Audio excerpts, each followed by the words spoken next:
Não há lugar para você, mãe. As se fossem duas palavras simples, jogadas ao vento da manhã, ecoaram como um tijolo na minha cara. Fiquei ali, parada no portão da igreja, o vestido que eu havia escolhido com tanto cuidado balançando levemente, as pérolas por cima do peito como se não soubessem a que estavam presas, e 150 pessoas me olhando a achar que aquilo era apenas um desconforto passageiro. Não era. Era a ruptura explícita de uma vida inteira de esforço, reduzida a uma sentença em tons frios.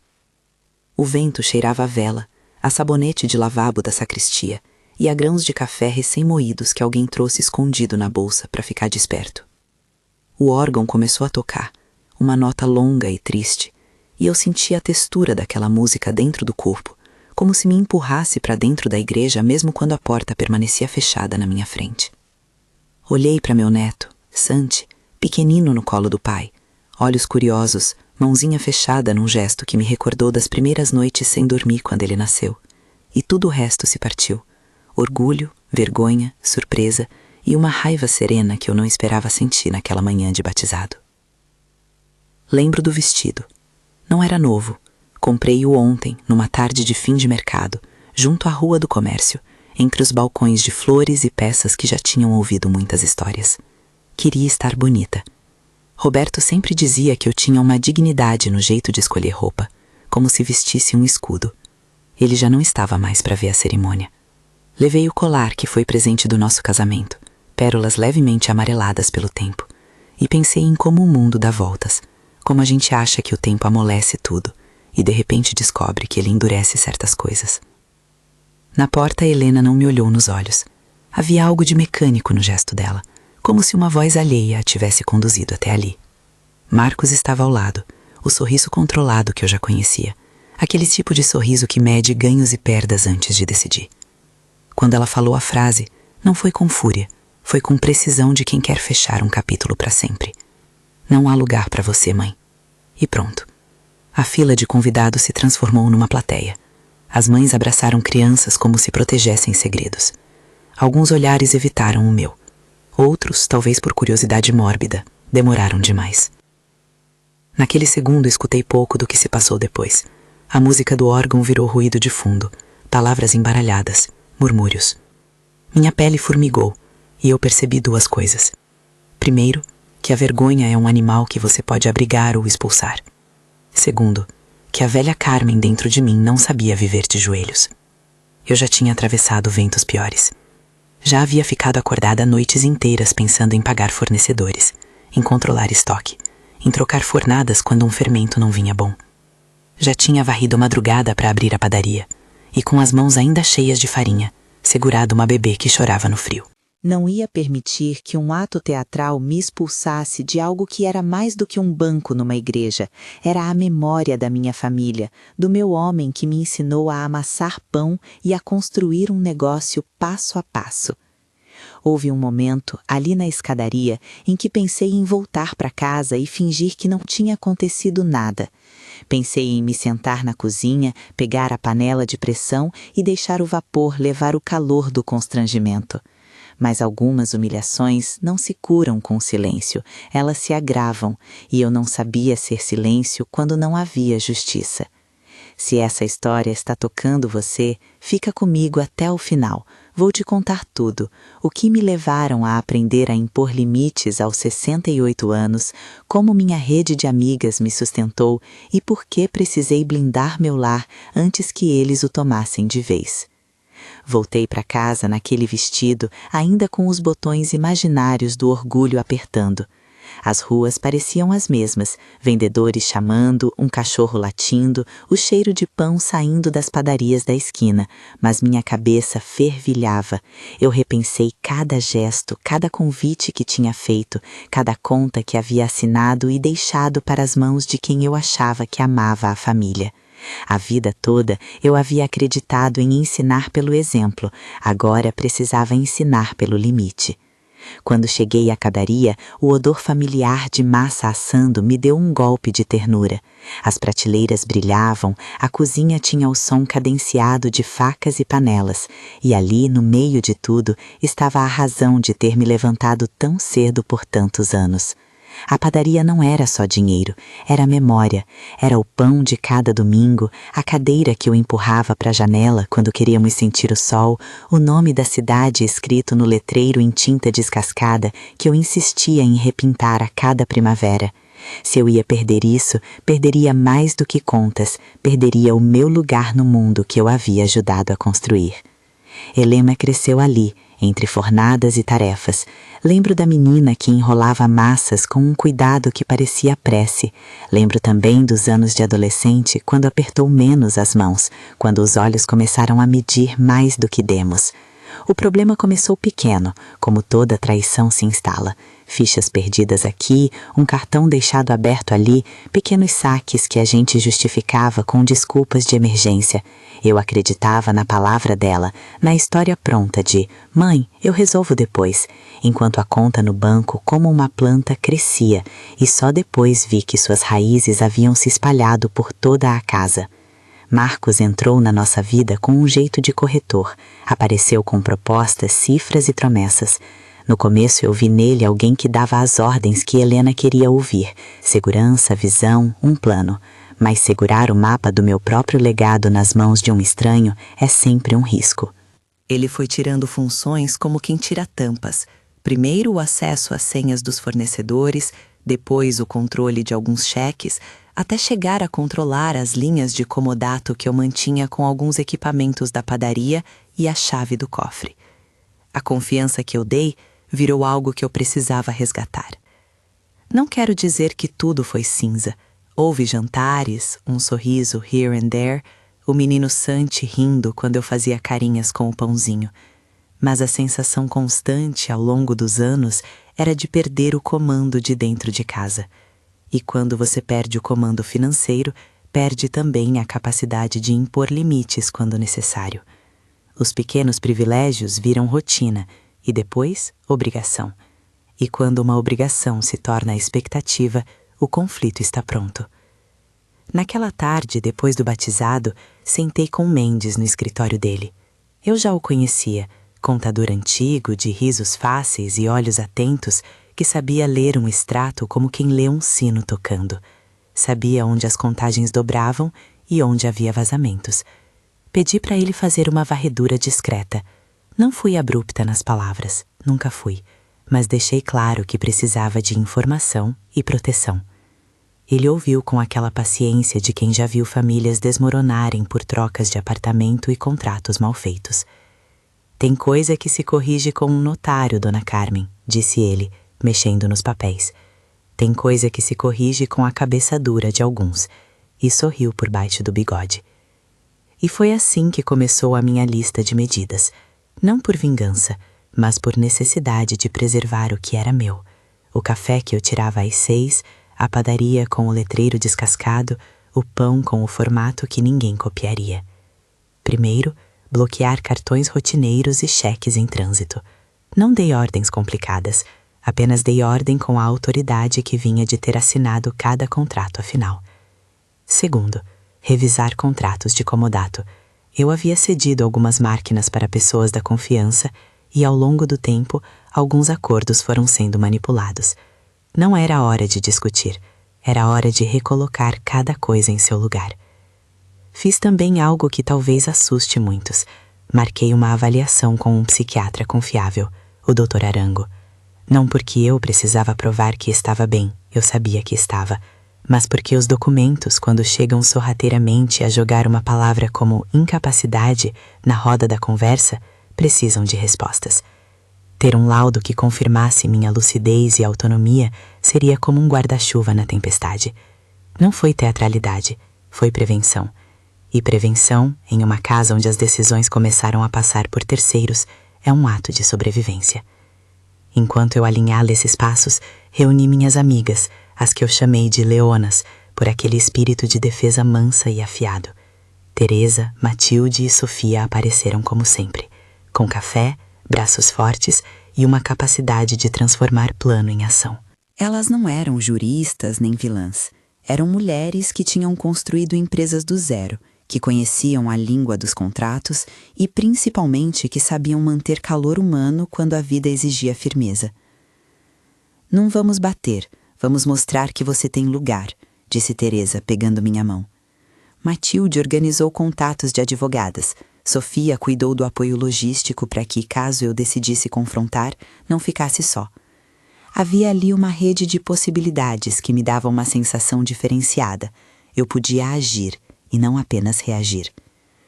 O plano era simples e funcional.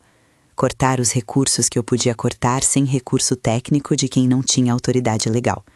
Isso incluía informar ao salão de festas o cancelamento do pagamento que estava a meu cargo e bloquear transferências que eram feitas em meus nomes para fins que eu não autorizava. Não foi vingança. Foi a única forma de garantir que uma festa, cujo valor simbólico era maior do que o financeiro, não fosse usada como palanque para me avergonhar.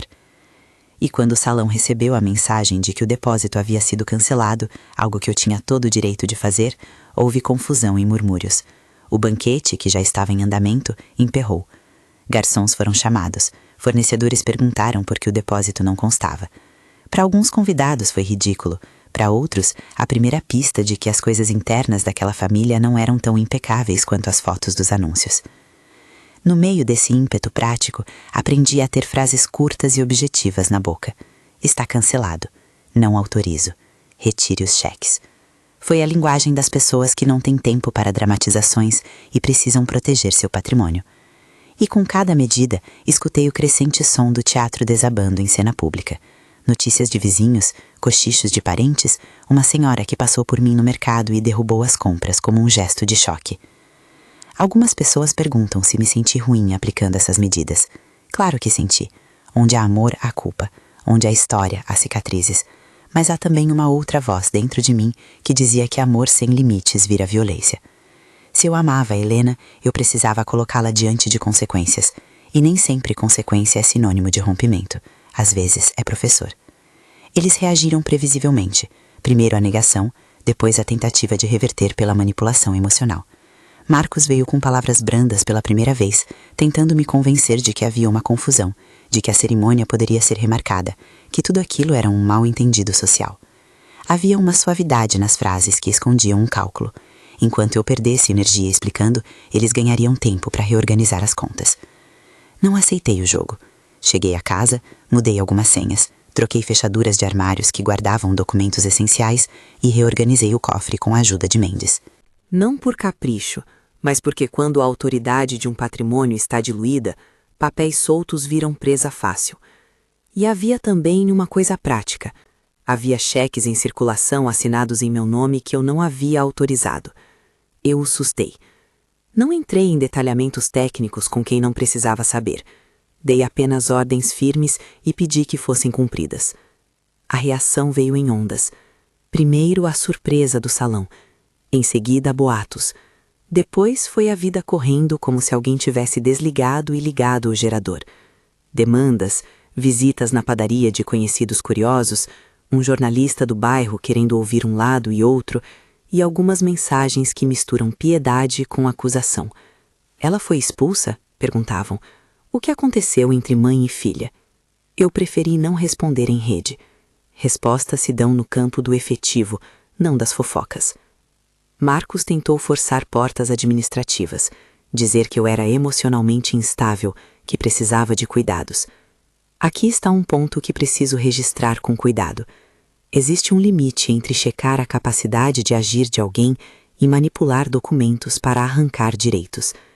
Em muitas conversas, ele mencionou a palavra internação, como se fosse médica, como se aquilo fosse uma solução prática. Não é. A mesma palavra pode salvar ou destruir, dependendo de quem a usa e por quê. Por isso valorizei o laudo do Dr. Arango. Ter um profissional sério que me avaliou com respeito e confirmou meu estado mental foi um amparo não só jurídico, mas humano. O documento não é uma arma, é um registro. E quando alguém tenta transformar a fragilidade da velhice numa arma contra você, ter provas de sua autonomia é defender a sua existência. Enquanto isso, fui consolidando minha fortaleza de rotina. Permaneci abrindo a padaria nas minhas manhãs, ensinando o ofício a quem quisesse aprender, controlando o estoque. Pedi a Helena, não em tom de ultimato, mas com firmeza, que fizesse um curso rápido de produção e atendimento. Queria que ela aprendesse o valor das horas, o suor do pão feito antes do sol, a responsabilidade de servir a comunidade. Era, em parte, uma punição maternal e, em parte, um gesto pedagógico. Aprender a responsabilidade com as mãos, não com a mesa do jantar. A primeira reação dela às ordens foi de raiva. Havia lágrimas? Sim. Havia argumentos? Muitos. Havia também olhares que buscavam a aprovação de outros. Ela se sentia atraída, eu sei. Se sentia exposta pelos limites que eu havia imposto. Mas aprender não é confortável. Aprender exige suor, e eu estava disposta a ver sangue de trabalho onde antes havia só demandas por facilidades. As leonas estiveram ao meu lado em cada passo, acompanhando ao banco, conversando com fornecedores discretamente, afirmando que o que eu fazia não era humilhação, mas salvaguarda. Há uma beleza em ter amigas que não pedem permissão para defender você quando a casa treme. Teresa a acompanhou no primeiro dia da escola de panificação. Matilde foi a responsável por organizar uma roda de conversa onde Helena teve de ouvir clientes e funcionários. Sofia trouxe uma planilha que mais parecia um mapa, com coisas que eu precisava corrigir. Era com essa munição que eu fui rearmando minha vida. Houve também ameaças sussurradas. Ela não vai deixar por isso, disseram em voz baixa alguns parentes. Isso era previsível, e o previsível, quando você tem recursos, precisa ser antecipado. Parte do meu trabalho era tornar provável, aos olhos deles, que eu sabia o que fazia. Não para assustar, mas para dar a certeza de que a mãe, a dona daquele negócio, não seria uma figura decorativa. E foi assim que, um mês depois da porta da igreja, me vi olhando para o espelho da cozinha, com as mãos cheias de farinha e um caderninho de anotações sobre a mesa. Ali comecei a rabiscar o que faria quando fosse a hora de enfrentar Marcos e Helena em casa. Não queria um show, queria estabelecer ordens. Era hora de convocar, de forma calma, a responsabilidade. Ainda não sabia que a escalada viria mais feroz. Ainda não sabia que alguém pensaria em medidas tão abjetas como forjar um laudo, chamar um falso médico, montar uma cena para me desacreditar. Não fazia ideia de quão longe chegariam. Mas sentia no ar a tensão como quando a massa vai crescer, e você precisa decidir se bate mais ou deixa o tempo agir. As primeiras semanas após o batizado foram cheias de pequenos confrontos, telefonemas alterados, contas que apareciam em duplicidade, visitantes que batiam a porta com sorrisos ensaiados para tentar me demover. Eu respondi com firmes notificações, com conversas curtas e com exames que atestavam minha autonomia. Havia naquele jogo uma tensão constante entre a dignidade e a dureza, e eu preferia a dignidade com firmeza. Uma tarde recebi uma ligação de Ricardo, do salão. A voz dele estava tensa. Dona Carmen, há um grupo lá, pessoas perguntando, há filas de fornecedores, estamos com a comida parada. Fechei os olhos e respirei fundo. Era um momento em que minhas decisões tinham efeitos palpáveis. O banquete do batizado, que deveria ser a última tentativa deles de isolar-me publicamente, transformava-se num imbróglio que expunha a manipulação. Eu não festejei. Senti apenas a confirmação de que estava mudando o jogo das regras. Senti, no fundo, que havia algo de teatral em tudo aquilo. A família que eu construía havia se tornado, para alguns, uma cena de faroeste onde todos esperavam ver quem sagazmente tiraria o revólver. Eu não quis ser revólver. Quis ser a dona da cozinha que sabe que sem farinha não há pão, que sem organização não há festa, e que às vezes, para ensinar ordem, é preciso tirar os aplausos das mãos de quem só quer espetáculo. Houve dias em que minha cama parecia um sítio de memórias, fotos antigas com Roberto, bilhetes de quando abríamos a padaria, o jornal com uma nota agradecendo minha participação na feira do bairro. Essas coisas me ancoravam. Quando os ataques vinham, eu pegava uma foto e lembrava do odor do primeiro pão que assamos juntos, do riso dele quando eu queimava as costas do pão. Lembrar era resistência. Mas a história não ficaria só em memórias e medidas administrativas. Havia uma corrente de choque se formando. Pessoas começaram a tomar partido, a sussurrar no mercadinho, a ir ou não à nossa padaria. A cidade sempre foi pequena o suficiente para ouvir histórias inteiras depois do almoço. E enquanto os boatos corriam, eu movia peças no tabuleiro. Notificação formal para algumas pessoas, cancelamento de cheques pendentes, recolhimento de documentos que eu era dona legalmente e que começavam a circular sem autorização. No entanto, existem coisas que não se resolvem apenas com papéis. Existe o humano, com sua dor e teimosia de ser quem é. Helena reagia com silêncio por longos dias, depois com palavras cortantes, depois com lágrimas. Tentei não transformar a correção em humilhação. Para mim, corrigir implicava colocar diante dela tarefas concretas que a fizessem sentir o peso da responsabilidade. Pedi que ela viesse trabalhar 3 dias por semana na padaria, fazendo o básico: cortar, pesar, atender. Alguns consideram isso humilhação. Eu considerei um aprendizado. E ali, no calor da boca do forno, algo foi mudando. A menina que antes gostava de ajeitar o cabelo e sair para festas, começou a entender que a massa exige horas, que a paciência se aprende no tempo de fogo. Amigos nossos notaram a mudança. Clientes que vinham pela manhã começaram a ver Helena com a mão na massa, o olhar concentrado, as rugas de preocupação atenuadas por um sorriso tímido quando o pão saía bom. Pequenos momentos de trabalho limparam uma certa pretensão. Enquanto isso, eu me protegia, documentando todo o contato que tinha com possíveis tentativas de manipulação. Liguei para a advocacia que uma amiga me recomendara, mas não quis que o expediente público fosse minha primeira espada. Preferi formar uma muralha silenciosa de papéis, avisos e laudos, para que quando a coisa escalasse, eu tivesse como responder com serenidade. Não havia coragem em bradar aos 4 ventos, havia inteligência em ter respaldo. E assim, entre o cheiro do pão, as notas do órgão que ainda me perseguiam às vezes e os papéis que organizava na mesa da cozinha, fui costurando uma nova rotina. Uma rotina onde eu não recusava proximidade, mas onde também não aceitava abuso. Uma onde o carinho convivia com a firmeza. Eu sabia que aquilo podia doer, que podia quebrar alguns fios de um relacionamento, mas não imaginava a intensidade do que estava por vir. Naquela noite, antes de deitar, olhei para o retrato de Roberto na parede da sala. Ele nunca gostou de injustiça. Nunca. E eu me senti por um momento como se estivesse devolvendo ao nosso pacto um pouco do vigor que ele tanto prezava. Está certo que o mundo mudou. Está certo que os filhos trazem novos tempos. Mas não admito que amor seja sinônimo de praça pública onde se jogam as honras dos pais como pedras. E tudo isso era apenas o começo.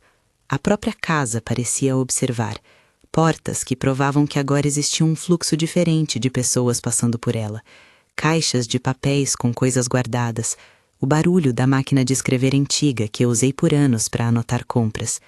Eu ainda não sabia que, depois daquela sequência de medidas, alguém iria tentar usar um falso laudo médico para me tirar de cena. Não sabia que a próxima escalada incluiria pessoas que fingiriam ser profissionais e que teriam a audácia de trazer uma cadeira de hospital para minha sala, como se aquilo fosse um tratamento. Antes que as coisas chegassem a esse ponto, no entanto, houve um momento de silêncio e estudo. Eu me coloquei num lugar de observadora ativa. Não deixava de visitar a padaria, de participar, de conversar com clientes, de cuidar dos livros de contas, mas também olhava. Observava as trocas de olhares na mesa da cozinha quando a Helena entrava, observava o celular vibrando e as mensagens que chegavam com propostas, com promessas. E então, quando percebi uma tentativa de manipulação na periferia, uma visita esquisita, um contrato com cláusulas tortas, decidi que era hora de marcar presença de outra forma, não só com papéis, mas com atitude. Marquei um jantar pequeno, convidei algumas leonas, chamei Mendes. Disse a eles: se eles acham que podem me tirar do tabuleiro, vamos mostrar que ainda conhecemos as regras. Havia nisso pouca vaidade e muita estratégia. O jantar foi mais de planejamento do que de celebração. Planos foram traçados, telefones foram anotados, nomes, endereços de advogados e contatos de confiança. Prevenção, novamente. Quando nos despedimos naquela noite, Teresa apertou minha mão com força. Vamos até onde for preciso, disse ela. Sofia deixou um embrulho de pão na minha mesa, como se entregasse alimento e coragem ao mesmo tempo. E Matilde, sempre prática, deixou bilhetes com prazos e contatos. No dia seguinte, acordei cedo. O forno aceso, a massa descansando, a cidade abrindo as portas. O trabalho me traz paz, mas havia uma atenção nova no ar, uma sensação de que alguém, lá fora, planejava uma cartada maior. Eu, no meu lugar, preparava a minha reação. Não seria por grito, seria por firmeza civil. E então, numa tarde calma, quando o vento era apenas um convite à reflexão, recebi uma ligação curta. Dona Carmen, tem 2 pessoas na sua porta querendo falar sobre saúde. Havia um nome que soou estranho e um protocolo sem respeito. A voz ao telefone foi extremamente polida, mas algo me soou errado. Respirei fundo. Era o primeiro sinal claro de que a história que se desenrolava tinha agora mãos a mais. Mãos que pretendiam manobrar não só a economia, mas a própria condição humana. E eu me preparei. A voz do telefone ainda vibrava na minha mão quando olhei pela janela. Na calçada, 2 homens bem vestidos esperavam, e um carro de placas que eu não reconhecia estava parado em frente. Um deles segurava uma pasta grossa, o outro, um olhar que tentava ser profissional demais para a esquina de uma padaria. Era o primeiro sinal claro de que aquilo, a tentativa de me empurrar para fora do meu lugar, mudara de tática. Não eram mais apenas murmúrios, vinham com papéis, com um roteiro. Abri a porta. A sensação do ar quente da manhã da cidade bateu primeiro, depois o cheiro metálico de remédio imaginado por quem pensa que uma seringa resolve relações. Eles se anunciaram como representantes de um serviço de saúde, com crachás plastificados e um ar de urgência bem ensaiado. Havia uma mulher com tom de enfermeira e um homem que se apresentou como médico, Dr. Varela. O nome soou neutro, comum demais, como se fosse fácil de encontrar. Eles falaram com cuidado, usando termos profissionais para tentar criar uma cortina de legitimidade. Dona Carmen, estamos aqui para avaliar seu estado e verificar se há necessidade de encaminhamento hospitalar, disse o homem com voz calma, como se repassasse uma receita. Pedi que me mostrassem identificação. Havia um cartão, com letra impressa, um selo, uma assinatura que não me convenceu. Pedi também para conversar com a tal supervisora do serviço e devolvi um olhar que vinha de décadas de ensinar gente a separar farinha do joio. Eles hesitaram. Nesse instante, percebi um detalhe que me gelou. Um dos enfermeiros olhava para dentro da casa com pressa, para a sala onde guardávamos documentos antigos, certificados e o cofre. A pressa dos homens que buscam vantagem nunca é fútil. Disse, com calma, que não receberia ninguém sem a presença de alguém de confiança e que estava disposta a ir até onde fosse preciso para comprovar minha capacidade, incluindo o retorno de um laudo recente. Explodi? Não. Gritei? Também não. Usei aquilo que sempre me servira, a firmeza que se impõe sem perder a educação. Não era hora de espetáculo, era hora de coerência. Eles insistiram. Um deles chegou a colocar a mão no meu braço com intenção de me guiar até a sala. Foi a brecha que esperavam para começar a atuação. Você não toca em mim. A frase saiu curta, com a mesma precisão de quem cancela um cheque. A mão recuou. Liguei para o número que Teresa mantinha sempre à mão, aquele em que ela atendia como se fosse uma extensão do que acontecia comigo. Só precisei dizer 2 palavras.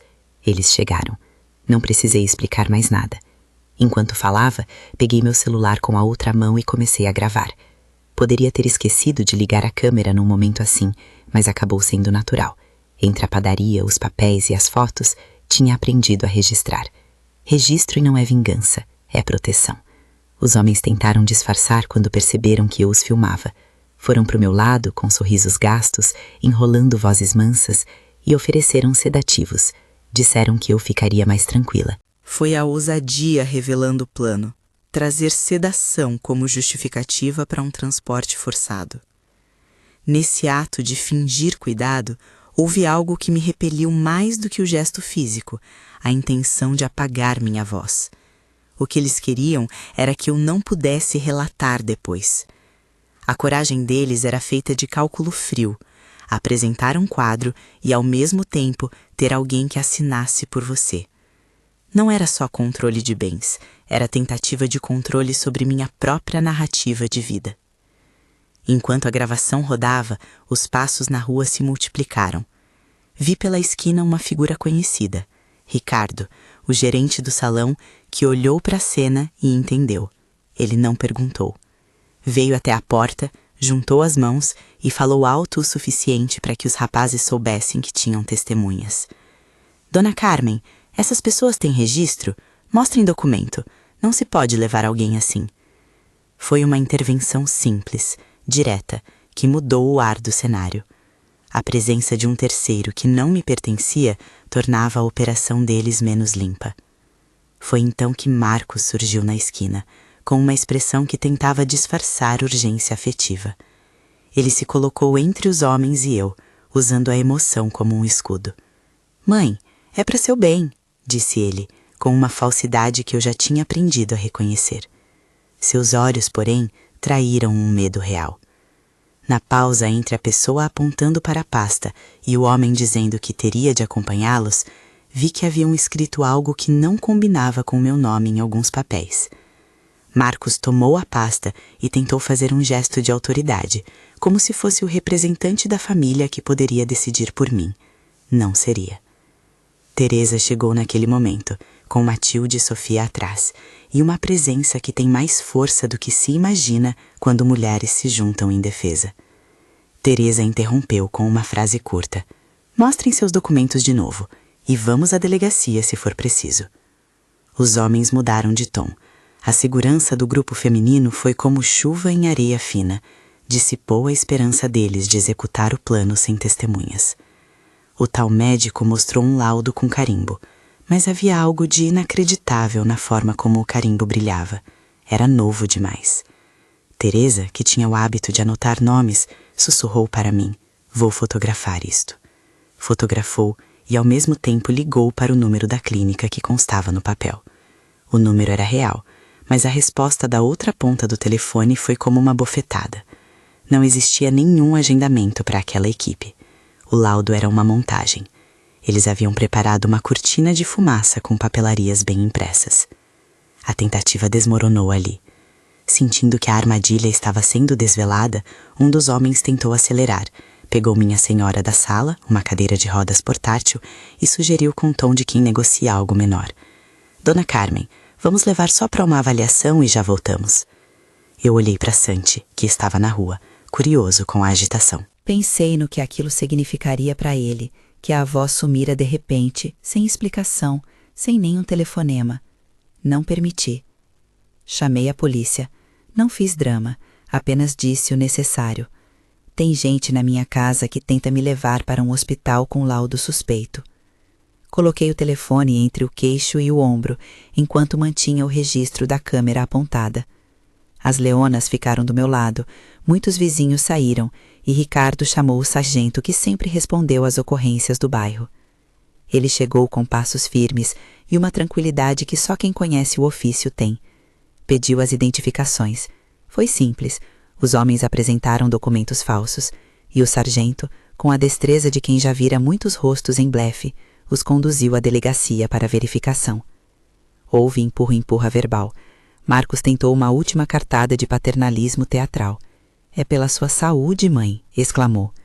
Respirei, profundamente, como quem segura a massa no ponto certo. Minha saúde é minha, e meus documentos não autorizam ninguém a decidir isso por mim. A polícia levou os envolvidos para averiguações. Não digo que os prendiam permanentemente, digo que o flagrante existiu. Tentativa de condução forçada, documentos suspeitos e intenção clara de descredibilizar alguém para tirar-lhe o controle. A presença do sargento e de testemunhas mudou o roteiro deles. Na delegacia, as provas falaram. A gravação do meu celular, as fotos dos crachás, os testemunhos do Ricardo, das leonas e do próprio sargento. Não há expediente dramático maior do que ver o teatro do outro desmontar enquanto se mantém a própria compostura. Escutei o som das portas se fechando atrás da equipe que tentara me tirar da minha casa, e ao inverter aquele som, senti uma mistura de alívio e exaustão. Havia vencido uma batalha de legítima defesa da minha existência. Depois do episódio, o bairro estava em polvorosa. Havia quem viesse até a padaria só para me ver e agradecer. Outros observavam com aquela curiosidade que o texto do jornal traz. Alguns parentes, dos dois lados, se enredaram em conversas que eu não quis ouvir. O que me importava era a consequência que eu já havia previsto. A história precisava de prova para circular. Tinha-la em mãos.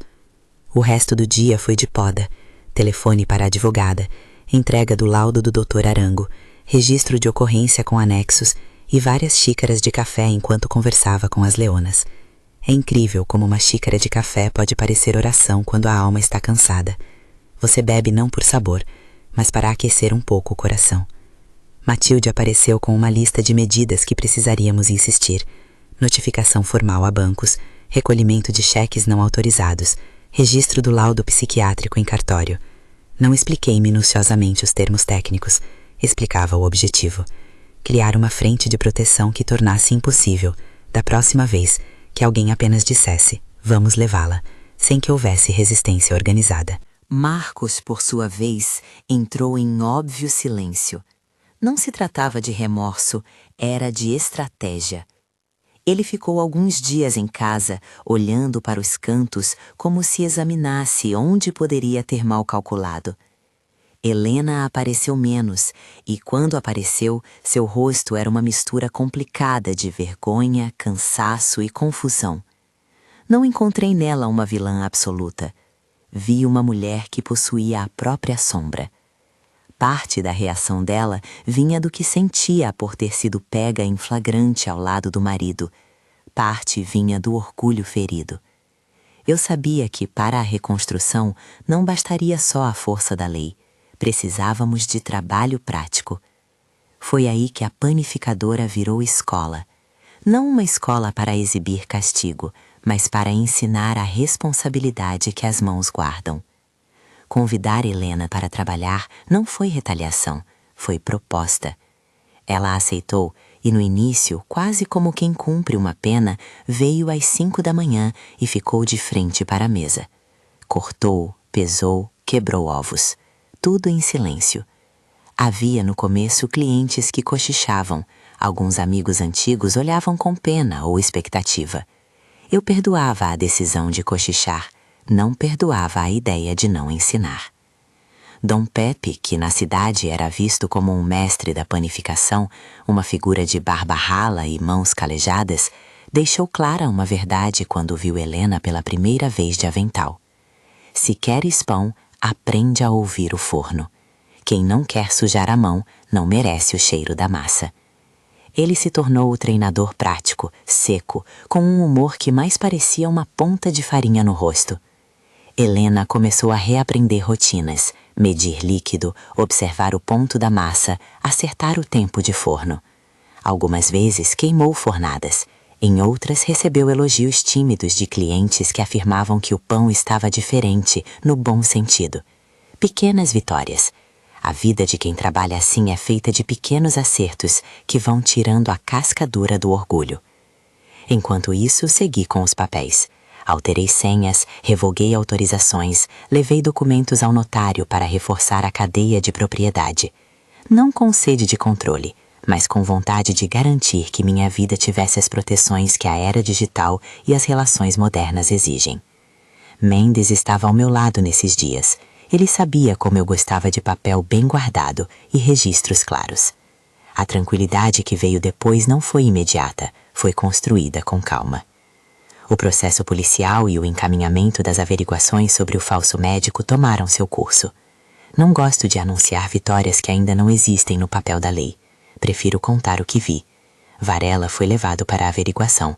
Constatou-se irregularidade em sua presença naquele dia e as autoridades iniciaram a investigação. Não celebrei com antecedência, celebrei com prudência e celebrei, sobretudo, a minha escolha de me manter alerta. A cidade foi testemunha de uma lição que aprendi outra vez. Solidariedade faz diferença. Ter amigas que registram, que acompanham, que ficam do seu lado quando o jogo vira é mais valioso do que qualquer apólice de seguro. Lembrar disso me deixava menos solitária nas noites longas. Meses passaram e, com o tempo, o gelo começou a derreter, mas de modo lento e com cuidado. Helena evoluiu. Não era uma mudança mágica. Nenhuma conversa resolve anos de habituação a facilidades, mas viu-se transformada pelo trabalho. A panificadora a ensinou a rotina, o respeito ao cliente, a ver rostos por trás de pedidos. Há algo de humilhante e, ao mesmo tempo, libertador em se responsabilizar pelo próprio pão. Você passa a depender apenas do próprio esforço para colher o resultado. Sua paixão pelas prateleiras voltou, mas agora misturada ao reconhecimento de que era preciso diligência. Houve recaídas. Às vezes ela tentava pedir a senha do cartão do fornecedor por comodidade. Eu negava. Às vezes vinha com argumentos emocionais sobre ajudar no lance do aluguel. Eu ouvia e propunha alternativas sustentáveis. Trabalhe para isso. Não use o nome do outro. Foi feio? Às vezes. Foi necessário? Sempre. Ensinar limite também é ensinar. No meio desse processo, a imprensa local tentou algumas reconstituições e cenas sensacionalistas. Eu me mantive discreta. Não entrei em debates públicos. Respondi com serenidade e com documentos. Naquele tipo de tempestade, a franqueza dos papéis é o que impede que a narrativa do outro prevaleça. Meus laudos, notas e testemunhos ficaram como base para qualquer investigação jurídica, e mais importante para mim, como afirmação pública de que não houve motivo legítimo para me afastar. Enquanto isso, a padaria seguia sendo palco de pequenas reconciliações. Havia clientes que traziam lembranças da minha época de jovem empreendedora. Havia também vizinhos que traziam pedidos de desculpas velados. Helena começou a receber um tipo novo de respeito, o do cliente que vê uma pessoa lavar as mãos no tanque de barro, temperar uma massa e oferecer uma fornada ainda quente. O respeito tem textura, é o contato com a massa, o olhar sincero de quem serve. Houve também quem duvidasse. Algumas tias de família que sempre haviam se posicionado de um lado ou de outro mantinham conversas que ouvia pela janela. A fofoca existia, sempre existirá. O que mudava era que eu não a alimentava. Preferi, novamente, o trabalho coagente. Respostas no balcão, pão fresco, cálculos em dia. Progredimos com passos pequenos. Helena começou a fazer entregas, responder a fornecedores, marcar horários. Cometeu erros. Comprou farinha demais, esqueceu um pedido. E aprendeu. A cada erro havia devolução de responsabilidade e conserto. Era humilhante para ela, era reconstrutor para nós. Aos poucos, a cumplicidade voltou a se construir sobre bases mais firmes. Não voltamos à segurança de antes, mas voltamos ao diálogo prático. O rompimento com Marcos foi, por fim, inevitável. Não posso dizer que houve um julgamento que o condenou. Não falarei de sentenças. Mas seu protagonismo na tentativa de me afastar e de manipular documentos tornou a convivência insustentável. Saídas e afastamentos aconteceram de modo que a casa foi se reordenando. Não julguei como tribunais, julguei pela necessidade de proteger o patrimônio afetivo e material que havia construído. Passaram-se meses até que marcássemos uma pequena festa para o aniversário de Santi. Não quis repetir a cena do batizado. Não havia pompa, havia cuidado. Uma mesa modesta no quintal, um bolo caseiro, alguns clientes que se tornaram amigos e, claro, as leonas presentes. Senti que aquela intimidade cingia um novo começo. Éramos família, mas com novas regras. Helena apareceu com as mãos que cheiravam a massa e com os olhos que por um momento pareceram mais velhos. Me deu um abraço sem pressa. Não foi uma cena de cinema, com lágrimas e música swell. Foi real. As mãos dela suavam no meu casaco. Eu senti o calor e a humildade. Senti também naquele instante que o lugar que eu reivindiquei não era um assento na igreja nem uma foto bonita. Era o direito de existir com autonomia e dignidade dentro da minha própria família. Senti que o respeito retornava, mas não como poema, como gesto, como disciplina diária. Ao olhar para Santi naquele dia, com um bolo de chocolate recoberto de cobertura caseira, entendi que meu maior legado não é o letreiro descascado da padaria, nem os cheques assinados em meu nome. Meu maior legado é ensinar que amar exige limites. Ele aprenderá a ver a avó como alguém que, mesmo idosa, se movia para proteger a sua casa. Aprendeu a respeitar o trabalho da mãe. Aprendeu, de algum modo, que família é uma vigilância mútua, nem sempre bonita, mas necessária. A reconciliação com Helena teve camadas. Não foi perdão imediato, foi trabalho de confiança. Em noites longas, ela apareceu para conversar sobre o que havia feito, sobre o que sentia. Pediu perdão em palavras trêmulas, e eu respondi em ações. Dei-lhe responsabilidades, mas também ofereci ensinamentos. Não me arredei naquilo que considero essencial. Não poderia aceitar que o amor se traduzisse em ausência de consequência. Amor tem forma, tem limite e, por vezes, tem disciplina. As leonas continuaram por perto. Teresa, Matilde e Sofia foram pilares constantes, não apenas nas ações legais, mas no cotidiano. Uma linha para chamar quando o coração vacilava, um empurrão para quando a rotina pesava. Somos mulheres que aprenderam a sustentar outras mulheres.